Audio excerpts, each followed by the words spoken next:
Hi, my name is Dr. Steve Simpson and I'm a mind coach and I work with elite performers, which means people just like you. So welcome to our show.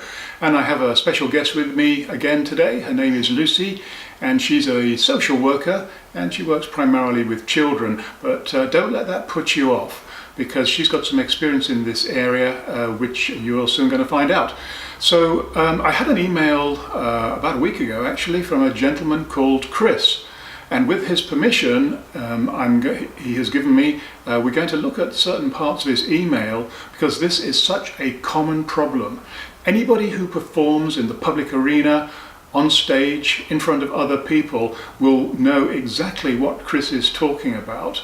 And that's why this can work for anybody. And by performing, of course, we all perform in our life. We're all actors on the stage 24 hours a day, and it could be performing in a driving test or an examination or an interview for a job, or it could be a relationship problem. Who knows? But we all want a great outcome to whatever it is, and that can put pressure on us. And as we know, pressure takes away from performance. So Lucy, the email from Chris. Yep. I know you've just got a few little extracts from it. So what's he asking for help with? So there's a few different points, and I think other people that don't play darts will also be able to relate to this. So the first bit... Yeah, he's a professional darts player. Yeah, I forgot to say that. So he's terrified to underperform. That was one of the main starting points. Yeah, okay. Well, the reason why I'm making this video, and I've been looking forward to it, is because it doesn't really, as I said, it doesn't really matter what your situation is. You might be an actor, you might be a golfer, you might be a professional darts player, you might be a poker player, and some of you know I work with some of the world's top poker players.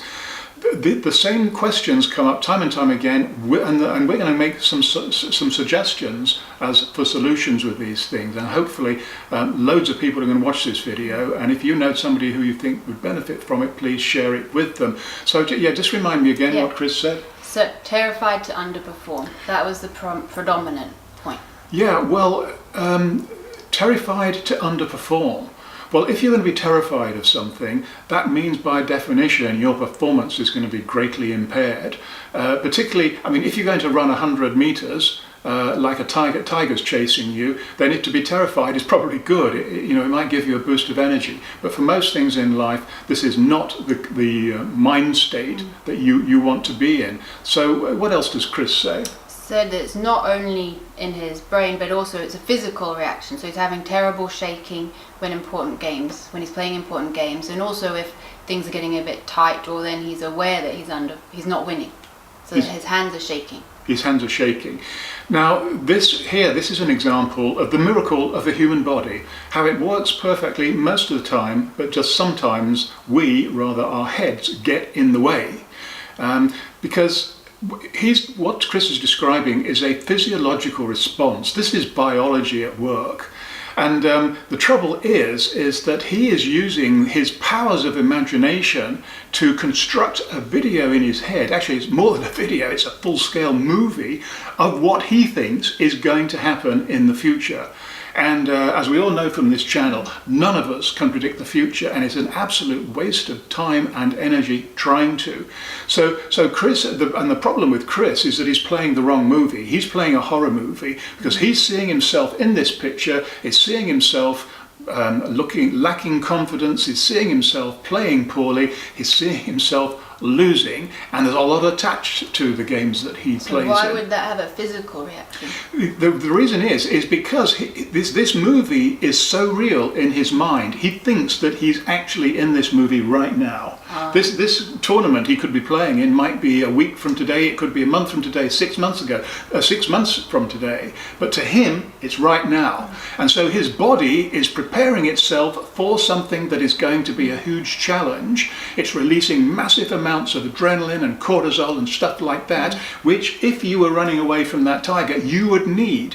But standing in one position throwing darts at a board, and I would never make any money at it, as you can tell from my action, there's nowhere for that adrenaline to go. So it comes out in muscle shakes, it comes out in rapid breathing, rapid eye movement, increased heart rate, increased blood pressure, sweating, and just feeling awful. And we all know what that feels like. But that is not the kind of situation you want to be in when you're doing something wanting to give your peak performance. Because during a game that will obviously impact the outcome. I think it would. I don't know whether you play darts, Lucy, but I think it would be quite hard to hit the balls if your hand's going like that. Yeah.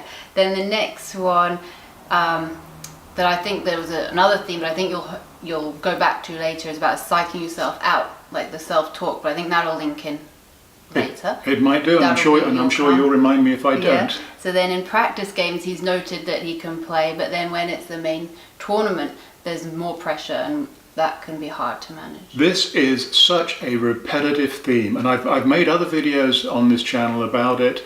I know I've worked with people who are world class in their field as long as they're practicing. But even if they practice in front of one other person, it's like it's a different person. And we all know, those of you who watch my channel will know about synchronicity and my admiration for some of the work of Carl Jung. And synchronicity struck yesterday because we knew we were going to be shooting this video in a day or two, and we actually, by chance, we had coffee with a member of an orchestra who's had a classical training, and he just made a throwaway comment. I mean, I asked him actually about performance anxiety. Maybe I was unconsciously prepping myself for this show. But I said, do you get nervous before you go on stage to play, a complicated bit of music? And he said, no, I wouldn't put it like that. He said, I definitely feel a little bit edgy. But he said, I know some people who have it really badly. And he said, everybody I know feels, he used the word edgy, everybody feels a bit edgy like that. And I think pretty much everybody does. I mean, that's normal. Nobody talks about it very much. But those of us who do work in front of cameras and on stage in front of people, we would be worried if we didn't feel a bit like that, because we know that that's going to help us make a great performance. But then this young man went further, and he said, there are so many teachers that I've had who are brilliant musicians, and none of them have ever played on a stage. And he made this as a throwaway comment, and I thought, what a shame, because there are things that we can do. And so, please, some of those musicians, watch this video, and it just might give you a little bit of hope. So, right, we better crack on, Lucy. What else is there? One last one. Yeah. He described that he has a nice guy image, and whether this could be something that the opponent could use to their advantage and put him in a disadvantage. Yeah, that's a good question, and I guess that this comes up occasionally. But here is Chris. He's actually concerned by the sound of it that because he's naturally a nice guy, his opponents are exploiting that and using it to put him under pressure. Well, I've got some good news for you here, Chris. I don't know why this is so, but most of the people that I work with, it might even be all of them, quite frankly, they're all nice men and women. I mean, that seems to be a common thread. And the last thing that I would ever say to any of them is, try being nasty for a change. You might find you're a better player.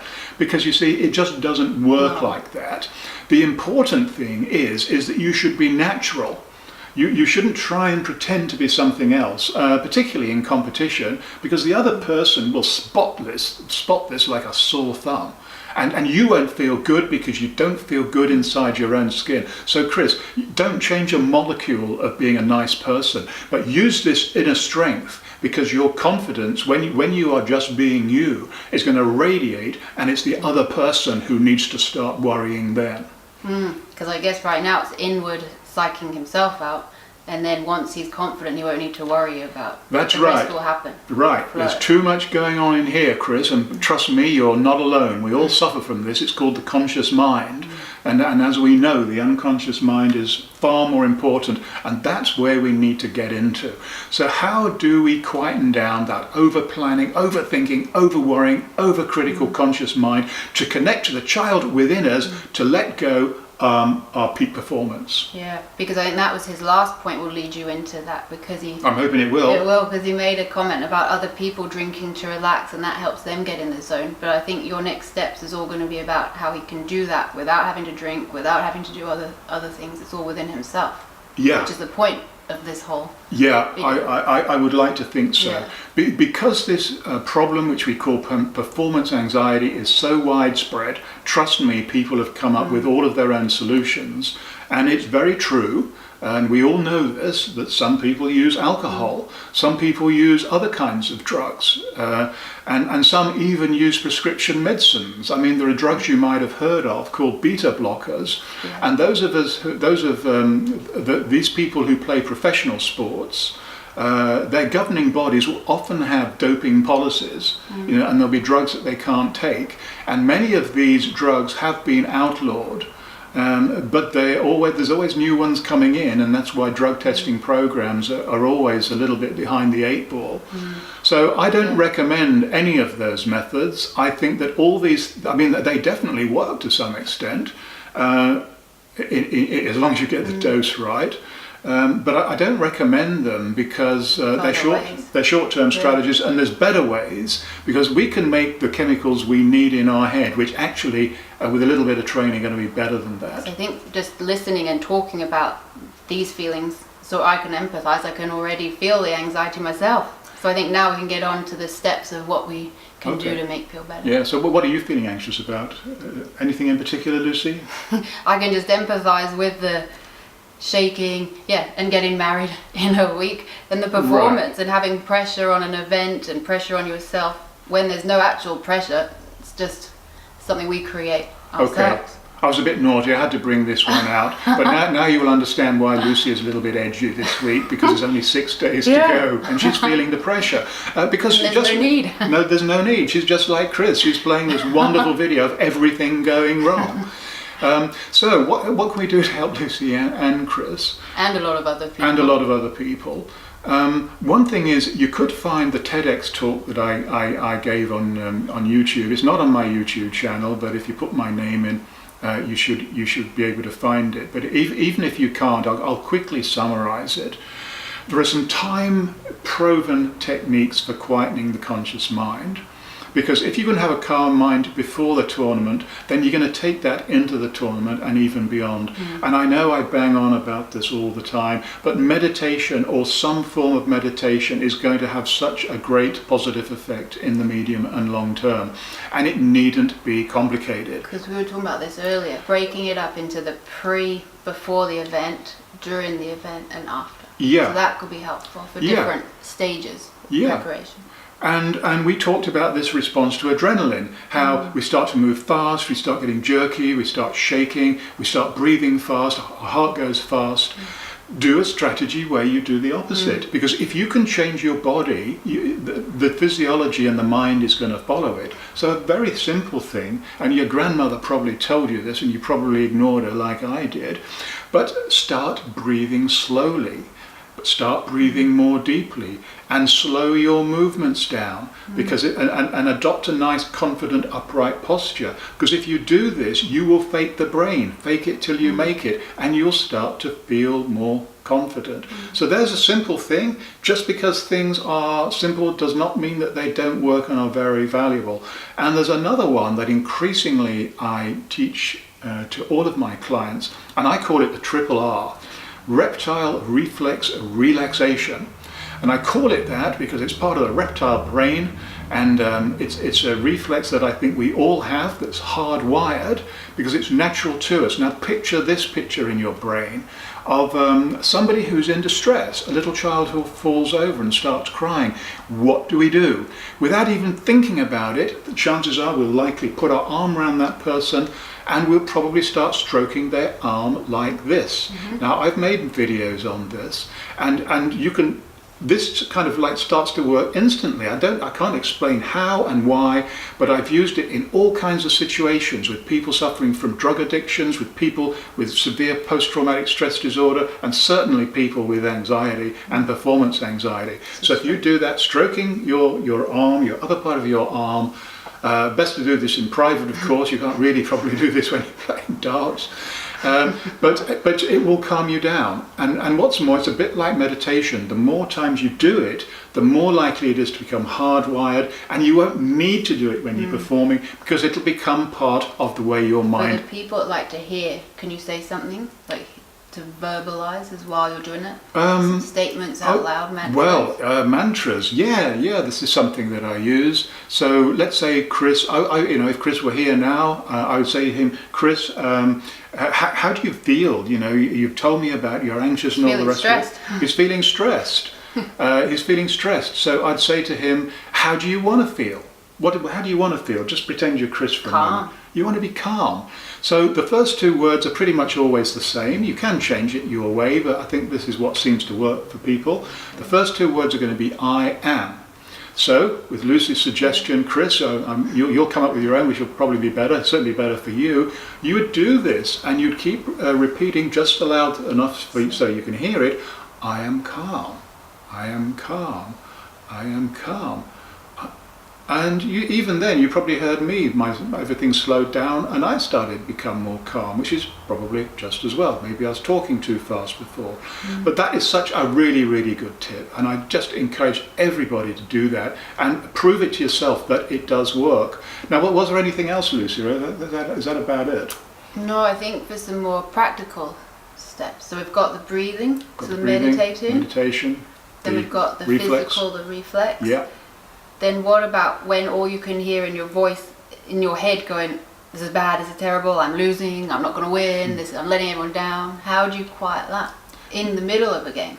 Well, hopefully if you've done all of these things, that voice won't be in your head. They sometimes sneak back. But they do sometimes sneak back.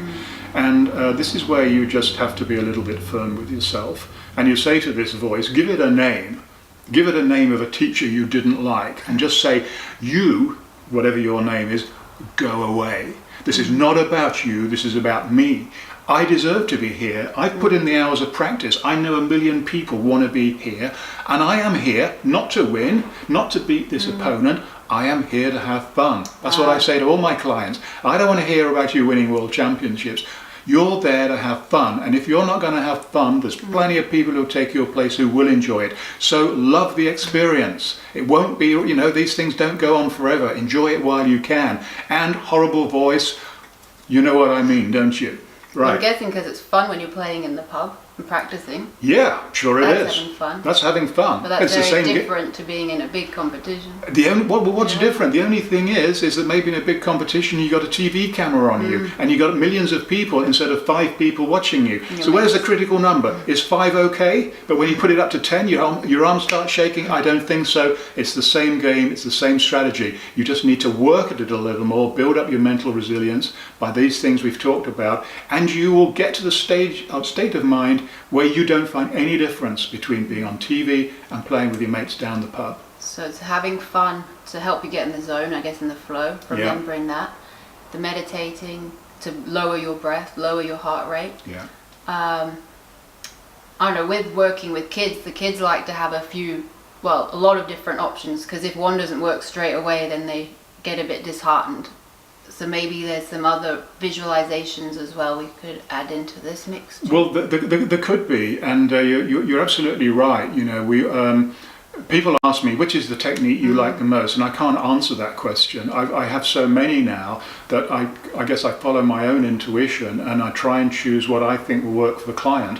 And if it doesn't work, then what would we do? We would try something different. Doesn't mean we give up. So, I mean, Lucy, you've got a lot of experience in this area with children, and children are just small adults. I mean, can you give me some ideas of what you would work out with them? I think the process in general we look at. So maybe the night before we go to sleep, having the last thoughts before we close our eyes about the next day, because that can be quite a tense moment too.